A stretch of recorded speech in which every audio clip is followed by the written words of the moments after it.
My name is Matthias Crow, and I've been the groundskeeper at St. Aldrich's Sanctuary for 3 years now. Most people don't even know this place exists anymore.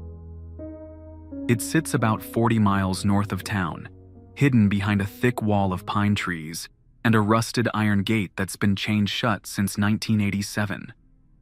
But I have the key, and every morning I drive my old pickup truck down that cracked stone path to maintain what's left of this place. The job pays well, better than anything else I could find with just a high school diploma and a habit of asking too few questions. The church diocese handles my paycheck through some kind of trust fund, and they don't care what I do as long as I follow the 5 rules they gave me on my first day. These aren't suggestions. They're requirements for keeping this job, and more importantly, for keeping my life. Rule 1. Never enter the sanctuary between sunset and sunrise. Rule 2. Always carry blessed salt in your left pocket. Rule 3. If the bell tower chimes more than 12 times in 1 hour, leave the grounds immediately. Rule 4. Replace the altar candles every Tuesday and Friday before noon. Rule 5. If you hear children singing anywhere on the property, do not investigate. When Father Domenico first handed me that list, I thought it was some kind of test. Maybe they wanted to see if I'd laugh or ask stupid questions. But something about the way he looked at me, the way his hands shook when he gave me the key ring, told me these weren't jokes. The previous groundskeeper lasted 8 months, he said. The one before that made it 6 weeks. You seem like a practical man, Matthias. Practical men follow instructions. I took the job because I needed the money. My apartment was 2 months behind on rent, and my truck needed new brakes. But after the first week at St. Aldrich's, I realized the money wasn't the reason I stayed. The place gets under your skin. St. Aldrich's was built in 1823 by a group of monks who'd traveled here from somewhere in Eastern Europe. The main building is gray stone, 3 stories tall, with narrow windows that look like closed eyes. The bell tower rises another 40 feet above that, topped with a copper cross that's turned green with age. Behind the main sanctuary, there's a smaller building that used to be living quarters for the monks, and beyond that, a cemetery with headstones so old the names have worn away. The whole property covers about 15 acres, most of it overgrown with weeds and wild grass that I'm supposed to keep trimmed. There's also a small garden behind the sanctuary, where herbs and vegetables grow in neat rows, even though nobody plants them. I just water them and pick out the weeds. On my first Tuesday, I learned why Rule 4 exists. I'd been putting off the candle replacement because it seemed like busy work. The sanctuary was locked anyway, and who was going to notice if I waited until Wednesday? But when I woke up that morning, something felt different. The air outside my apartment was too still, like the whole world was holding its breath. When I got to St. Aldrich's, I noticed the front door of the sanctuary was standing open. Not wide open, just cracked enough that I could see a thin line of darkness inside.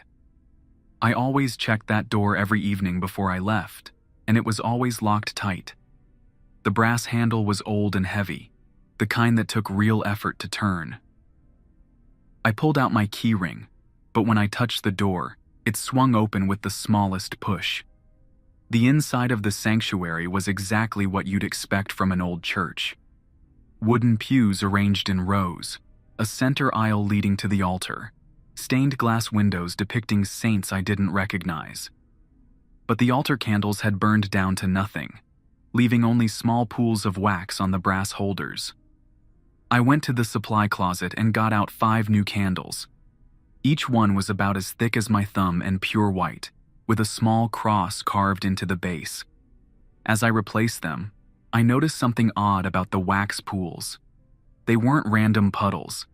They'd formed shapes that almost looked like letters, but not quite, like someone had tried to write something but didn't know how to form the words properly. I cleaned up the wax and lit the new candles. The flames caught immediately, burning bright and steady. But as I stepped back, I noticed they were all leaning in the same direction, toward the back corner of the sanctuary, where a small wooden confessional sat covered in dust. Wind, I told myself. Just a draft coming from somewhere. But the air in the sanctuary was completely still. I finished my work and locked the door behind me, double-checking the handle 3 times.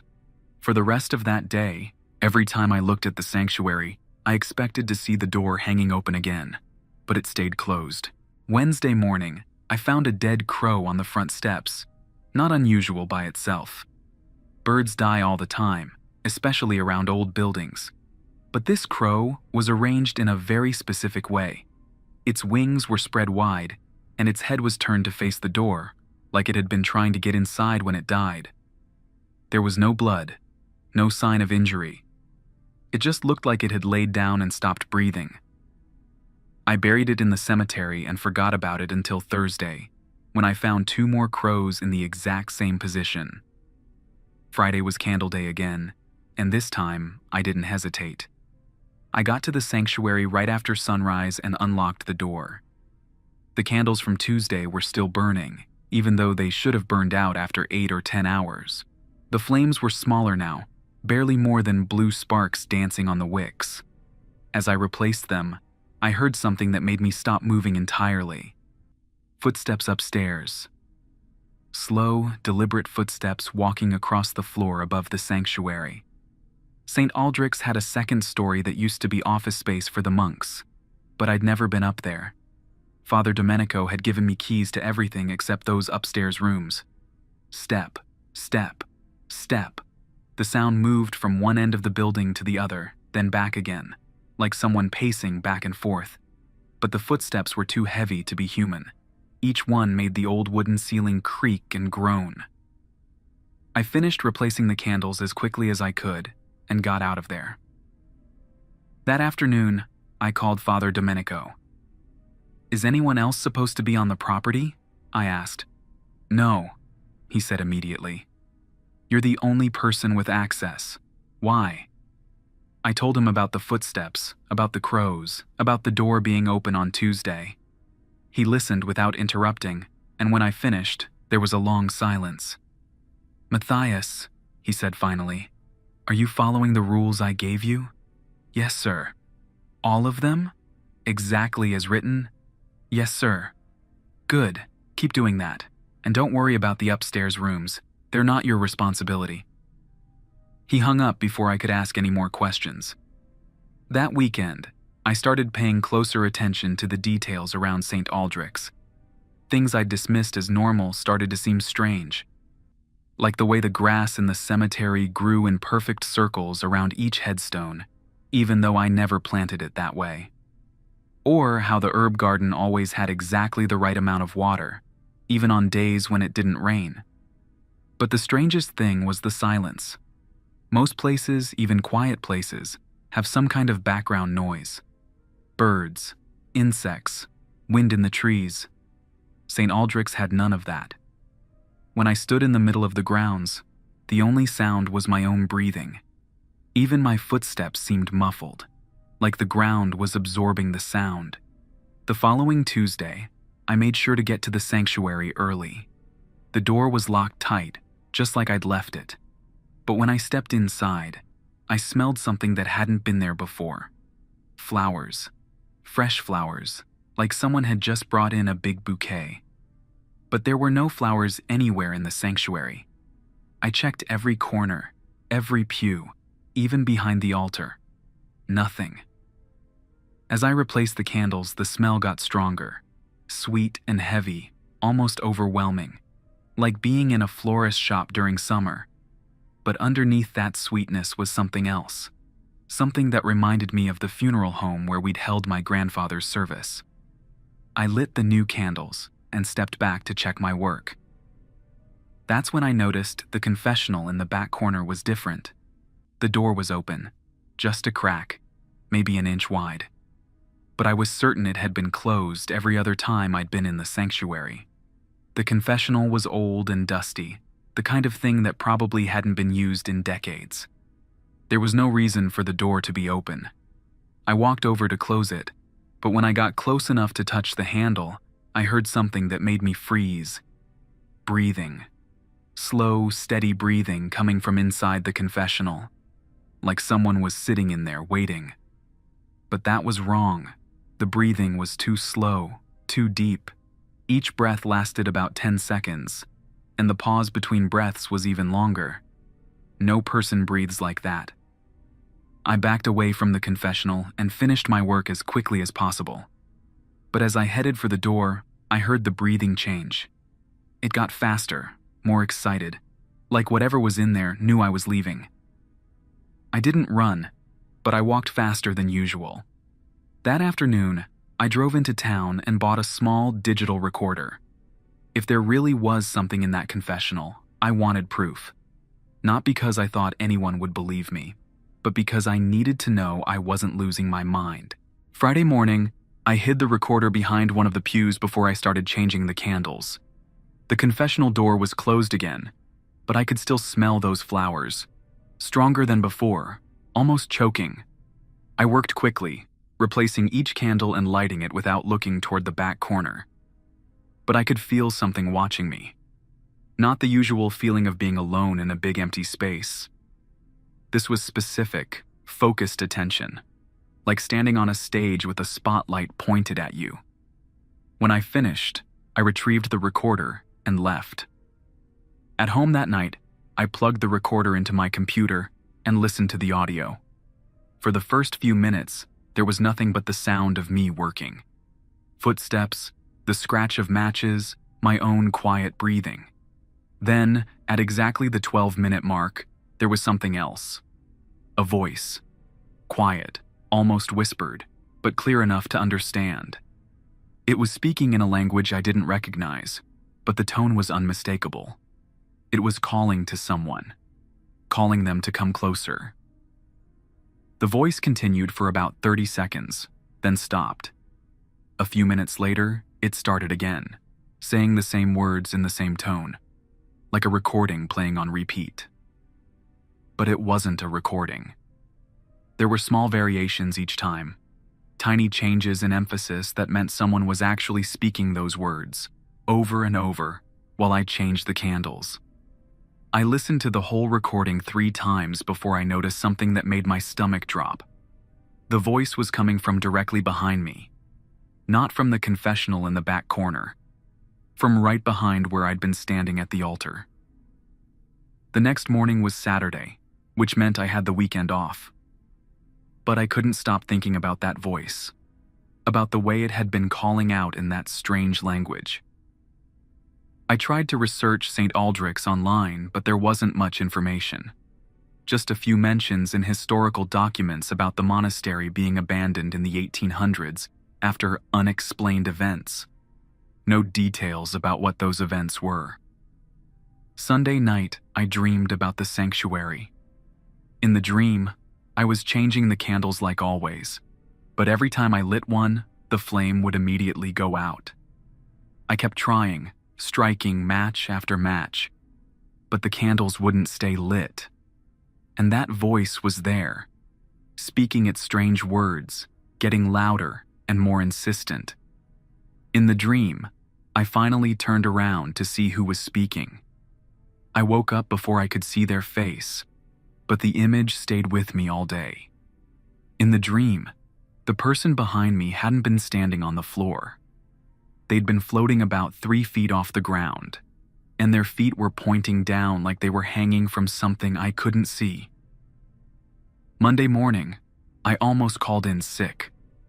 But I needed this job, and I'd promised Father Domenico I would follow the rules exactly. So I drove out to St. Aldrich's and tried to focus on the ordinary tasks. Mowing the grass, weeding the garden, checking the fence line for damage. But every time I looked at the sanctuary, I remembered that voice. And I started to wonder, what would happen if I broke one of the rules? What if I went into the sanctuary after dark? What if I left my blessed salt at home? What if I ignored the bell tower if it chimed too many times? These weren't idle questions. They felt like genuine temptations, like something was trying to convince me to test the boundaries. Tuesday morning came faster than I wanted it to. I got to St. Aldrich's just after sunrise, hoping to get the candle replacement done quickly and spend the rest of the day working outside. But when I pulled up to the sanctuary, I saw something that made me sit in my truck for a full 5 minutes before getting out. The front door was wide open, not just cracked like before, but completely open, like someone had thrown it back as hard as they could. And there were things scattered on the steps.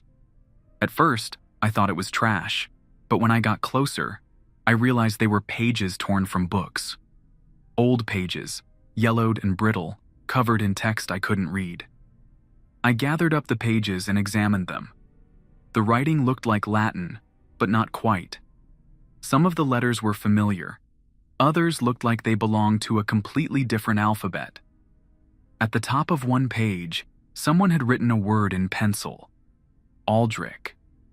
Inside the sanctuary, the candles from Friday were still burning. All 5 flames were exactly the same size, about an inch tall, flickering in perfect rhythm, like they were breathing together. The confessional door was open again, wider this time. Wide enough that I could see inside to the small wooden seat where people used to sit and confess their sins. But the seat wasn't empty. There was a book lying open on it. I approached carefully, my left hand checking my pocket to make sure the blessed salt was still there. The book was bound in dark leather, and its pages were the same yellowed paper as the ones I'd found outside. But these pages weren't torn. They were intact, and the writing on them was clear and precise. As I got closer, I could see that someone had been writing in the margins.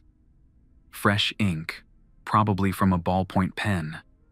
Notes in English, written in handwriting I didn't recognize. Day 1. The voice speaks in Old Church Slavonic. Translation incomplete. Day 3. Confirmed. Not random words. It's a summoning prayer. Day 7. The breathing pattern matches descriptions from the Aldrich journals. Day 12. I understand now. He never left. At the bottom of the page, in the same handwriting but much shakier, someone had written, "Don't let them change the rules." I closed the book and picked it up. It was heavier than it should have been for its size, and warm to the touch like it had been sitting in direct sunlight. But the confessional was in the darkest corner of the sanctuary. I replaced the candles, working faster than usual. The whole time, I could feel that focused attention again, stronger than before, like multiple sets of eyes watching every move I made. The flower smell was back too, but now it was mixed with something else. Something that reminded me of wet earth and old wood. When I finished, I took the book with me. That afternoon, I tried to research the handwriting samples online, but I couldn't find anything useful. The notes mentioned Aldrich journals, which made me think there might be historical records somewhere. But every search I tried came up empty. I called Father Domenico again. "Father, I found a book in the sanctuary today. It has notes about St. Aldrich. Do you know anything about journals or historical records?" There was a long pause. Then, "Where exactly did you find this book?" "In the confessional. Someone left notes in the margins about translation work and something called Old Church Slavonic." Another pause, longer this time. "Matthias, I need you to bring that book to me immediately. Don't read any more of it. Don't try to translate anything, just bring it to me." "Is everything okay?" "Just bring me the book." He hung up. I looked at the book sitting on my kitchen table. The leather cover was completely plain, no title or markings. But now that I was really looking at it, I could see that the leather wasn't quite the right color. It was too dark, almost black, with a texture that reminded me of something I couldn't place. I opened it to the page with the handwritten notes and read them again. The person who wrote them had been working on this for at least 12 days. They'd figured out that the voice in the sanctuary was speaking Old Church Slavonic, an ancient religious language. They'd identified it as a summoning prayer, and they'd concluded that he never left. But who was he? St. Aldrich himself? One of the monks? Someone else entirely? I turned the page and found more notes, these ones even more urgent. Day 15. The candles burn too long. They should consume completely in 8 to 10 hours, but these last for days. Something is feeding the flames. Day 18. Counted the headstones in the cemetery. Official records show 23 monks buried there. I count 24 graves. Day 21. Found the extra grave. No headstone, but the ground is different, softer, like it was dug recently. Day 23. He's in the extra grave. They buried him, but the blessing didn't hold. At the bottom of this page, in letters so shaky I could barely read them. The rules aren't protection, they're containment. I slammed the book shut, but even with it closed, I could still see those words in my head. The rules aren't protection, they're containment. That changed everything. I'd thought the rules were meant to keep me safe while I worked at St. Aldrich's, but if they were containment, that meant they were designed to keep something else from getting out. Something that was already there. I spent the rest of the evening trying to convince myself that the notes were just the ramblings of someone who'd spent too much time alone in a creepy old building. People see patterns where none exist. They convince themselves that coincidences are evidence of supernatural activity. But deep down, I knew better. I'd heard that voice. I'd smelled those flowers. I'd seen the candles burning longer than they should, and I'd felt those eyes watching me work. Wednesday morning, I drove to St. Aldrich's with the book in my passenger seat, planning to drop it off with Father Domenico after I finished the day's work. But when I got to the sanctuary, I found something that made me change my plans. The cemetery had a new headstone. It was right where the note said the extra grave would be, about 20 feet behind the main group of monuments. The stone was fresh, clean white marble that stood out sharply against the weathered gray headstones around it. And it had a name carved into it: Brother Aldrich, 1798 to 1847. But according to everything I'd read, St. Aldrich's was built in 1823. If Brother Aldrich died in 1847, he would have been at the monastery for 24 years. Long enough to become very attached to the place. Long enough to not want to leave. I walked over to examine the headstone more closely. The carving was professional, the kind of work that would have cost several $1,000s. But there was no way someone had installed this stone recently. The ground around it looked like it had been undisturbed for decades, except the notes in the book said this grave was newer than the others. I knelt down and touched the soil. It was softer than the ground around the other graves, easier to dig, like it had been turned recently, then allowed to settle. That's when I noticed the smell. Flowers, the same overwhelming floral scent I'd been smelling in the sanctuary, but out here, away from any actual flowers, it was clearly not natural. It was too strong, too perfect, like someone had sprayed flower-scented perfume all over the grave. I stood up quickly and backed away from the headstone. From where I was standing, I could see directly into the sanctuary through one of the side windows. The confessional door was closed, but there was someone sitting in the front pew, a figure in dark clothing, perfectly still, facing the altar. My first thought was that Father Domenico had come to check on things, but as I watched, the figure didn't move at all, not even the small movements you'd expect from someone breathing or shifting position. They sat like a statue, completely motionless. I walked around to the front of the sanctuary, expecting to find the door locked like it should be during the week. But it was standing open again, and when I stepped inside, the front pew was empty. But it was warm, like someone had been sitting there for hours. I checked every pew, every corner, even the confessional. The sanctuary was completely empty, but that focused attention feeling was stronger than ever. Like I was being watched by multiple people from multiple directions. The altar candles were burning normally, exactly as I'd left them on Tuesday. But now there were 6 candles instead of 5. The 6th one was smaller than the others, placed slightly apart from the group. Its flame was a different color too, more blue than yellow. I approached the altar carefully. The sixth candle was definitely new, but it was made of the same white wax as the others. It even had the small cross carved into the base. But I hadn't put it there, and I was certain it hadn't been there on Tuesday. As I examined the candles, I heard something that made me step back quickly. Humming. Someone was humming a tune I didn't recognize, something slow and melodic. The sound was coming from above me, from the second floor that I'd never been allowed to access. But it wasn't quite right.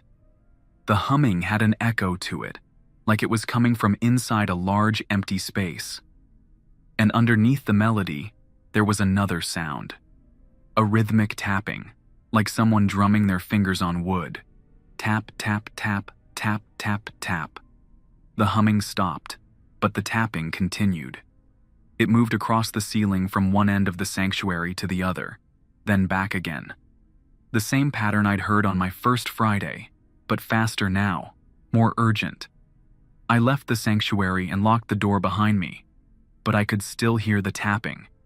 Even from outside, even with the thick stone walls between us, that rhythmic sound carried clearly. Tap, tap, tap, tap, tap, tap. It followed me all the way to my truck. That afternoon, I called Father Domenico and told him I was bringing the book immediately. I also told him about the new headstone, about the figure in the pew, about the sixth candle and the humming from upstairs. He listened without interrupting, and when I finished, he was quiet for so long I thought he'd hung up. "Father, are you there?" "I'm here," he said finally. "Matthias, I need to ask you something, and I need you to answer honestly. Have you been following the rules exactly as I gave them to you?" "Yes, sir." "Have you entered the sanctuary after sunset?" "No, sir." "Have you ever forgotten to carry the blessed salt?" "No, sir." "Have you heard the bell tower chime more than 12 times?" I thought about that. I'd heard the bell tower exactly 12 times on several occasions, always at noon. But more than 12? I couldn't remember ever counting beyond that. "No, sir, I don't think so." "And the children singing?" "Have you heard that?" "No, sir, not singing." "Good. Those rules exist for very specific reasons, Matthias. As long as you follow them exactly, you'll be safe. But I need you to understand something. The previous groundskeepers who didn't last very long, they started making small exceptions. They thought they understood the situation better than the people who created those rules. What happened to them? They found work elsewhere, he said, but something in his tone suggested that wasn't the whole truth. "Father, what's really going on at St. Aldrich's?" "Bring me the book," he said. "We'll talk when you get here." I drove to the diocesan office in town with the book on the seat beside me. Every few minutes I could swear I heard that humming again, faint but persistent, like someone in the passenger seat humming under their breath. But every time I looked, the seat was empty. Father Domenico met me in the parking lot, which struck me as odd. Usually when I had to speak with him, we met in his office. But this time, he came outside before I'd even turned off the engine. "Do you have the book?" I handed it to him through the window. He took it carefully, holding it away from his body like it might be contagious. "Father, I need to know what's happening out there." He looked at the book, then at me. Brother Aldrich was the last monk at St. Aldrich's. When the others left in 1847, he refused to go. He claimed he'd received a vision telling him to stay and guard the sanctuary. Guard it from what? According to the church records, Brother Aldrich believed that St. Aldrich's had been built on a site of spiritual significance. He thought the monastery was keeping something contained, something that would be released if the holy ground was ever abandoned. And the other monks just left him there? They had no choice. The local diocese had ordered the monastery closed due to irregularities in their religious practices. Brother Aldrich barricaded himself inside the sanctuary and refused to come out. When they finally broke down the door 3 weeks later, they found him dead at the altar. So they buried him in the cemetery? Father Domenico shook his head. That's where the story gets complicated. According to the official records, Brother Aldrich was buried in the town cemetery, not on the monastery grounds, but other documents suggest otherwise. The notes in the book mention 24 graves instead of 23. Yes, and if Brother Aldrich is buried on the monastery grounds, that creates a problem. What kind of problem? The kind that requires very specific rules to manage. He tucked the book under his arm and stepped back from my truck. Matthias, I want you to take tomorrow off. Don't go to St. Aldrich's. Don't even drive past it. Stay in town. Stay around other people. Why? What's going to happen tomorrow? Tomorrow is the anniversary of Brother Aldrich's death. And if the pattern holds, tomorrow night is when he'll try to make contact. I felt something cold settle in my stomach. Contact with who? With whoever is maintaining his sanctuary. Father Domenico turned and walked toward the church office, carrying the book with him. But before he reached the door, he stopped and looked back at me. Matthias, if you hear the bell tower chime more than 12 times tomorrow night, remember Rule 3. Leave immediately. Don't hesitate, don't investigate, just leave. And if I don't hear it, then you'll be fine until Friday. He went inside, leaving me sitting in my truck with more questions than answers. That night, I tried to follow his advice and stay away from anything related to St. Aldrich's. I watched television, ordered pizza, called my sister in Ohio. Normal, everyday activities. But around 11 o'clock, I started hearing that humming again. It was faint at first, barely audible over the sound of my television. But it gradually got louder, more distinct. The same slow melodic tune I'd heard in the sanctuary. And underneath it, that rhythmic tapping. Tap, tap, tap. Tap, tap, tap. I turned off the television and listened carefully. The humming was definitely coming from outside my apartment, but I couldn't tell where exactly. It seemed to move around, first from the parking lot, then from the alley behind the building, then from somewhere above me. I looked out my window, but the parking lot was empty. No cars, no people, no explanation for what I was hearing. The humming continued until almost 3 a.m, then stopped abruptly. But even after it was gone, I couldn't shake the feeling that someone was standing just outside my door, waiting for me to open it. I didn't sleep at all that night. Thursday passed quietly. I stayed in town like Father Domenico had suggested, running errands and avoiding any roads that led toward St. Aldrich's. But as evening approached, I started to feel anxious. Not the normal kind of anxiety, but something deeper. Like my body was telling me I needed to be somewhere else. By 10 o'clock, the feeling was so strong I could barely sit still. Every instinct I had was screaming at me to get in my truck and drive out to the monastery. Not because I wanted to, but because something needed me there. I made it until 11:30 before I gave in. The drive to St. Aldrich's took 20 minutes, and the whole way, I kept telling myself I would just check the property and leave. Make sure everything was secure, then go home and wait for Friday. But when I reached the iron gate, I could see lights in the sanctuary windows. Warm, flickering lights, like candles. But I'd replaced the altar candles on Tuesday, and they should have burned out by now. There was no electricity in the building, no other source for those lights, unless someone was inside. I parked outside the gate and walked up the stone path. The lights were definitely coming from inside the sanctuary, and as I got closer, I could see that all the windows were glowing. Not just the ones at altar level, but the high windows near the ceiling too. The front door was standing wide open, and music was coming from inside. Not humming this time, but actual singing. Multiple voices harmonizing in that same strange language I'd heard on my recording. It was beautiful. Haunting and complex. The kind of music that makes you want to get closer, even when you know you shouldn't. I checked my watch. 11:53. According to Rule 1, I wasn't supposed to enter the sanctuary between sunset and sunrise, but I wasn't planning to go inside. I just wanted to see who was in there, who had lit all those candles and was singing those ancient songs. I approached the open door carefully, staying just outside the threshold. The singing was coming from the altar area, but when I looked inside, I couldn't see anyone. The sanctuary was full of light, bright as midday, but completely empty. No people, no explanation for the music that filled the air. But the altar was different. Instead of 5 candles, there were dozens, maybe 100, all burning with the same steady flame. They covered the entire altar surface and extended down the steps, creating a river of light that flowed toward the back of the sanctuary. And in the center of all those candles, someone had placed an open book.